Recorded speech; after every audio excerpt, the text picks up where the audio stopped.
స్వప్న వంట చేసావా? ఈరోజు అసలు కూర వండాలని అనుకున్నా.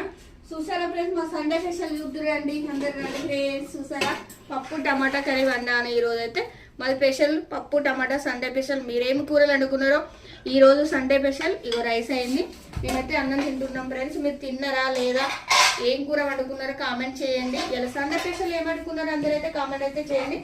ఇక మా ఆయనకైతే రైస్ పెడుతున్నాం. మా ఆయన అయితే ఇక టైంకి వచ్చి అన్నం అయిందా సప్న అంటాడు. పందిరింది చూడడు, ఏం చూడడు. ఖచ్చితంగా అన్నం కూర అయిందా లేదా అదే అడుగుతాడు మా ఆయనే. మా ఆయన అయితే భలే చేస్తాడు. ఒక్క నిమిషం అటు ఇటు కావద్దు, ఎందుకంటే తిండి కడమంటే కరెక్ట్ టైంకి కావాలి మా ఆయనకు. ఎంత చేసినా పొట్ట తిప్పల కొరకే కదా మనం చేసేది. ఆ టైంకి తింటే మంచిది, కానీ యాలపాలు లేకుండా తినడం ఎందుకు, చేసుడు ఎందుకండి ఫ్రెండ్స్. మరొక వీడియోలో కలుద్దాం. ఓకేనా ఫ్రెండ్స్, బాయ్. అందరూ సపోర్ట్ చేయండి, సబ్స్క్రైబ్ చేయండి, లైక్ చేయండి. అందరూ చూసిన వాళ్ళందరూ ప్రతి ఒక్కరు కామెంట్ చూసి ఎలా ఉందో కామెంట్ చేయండి.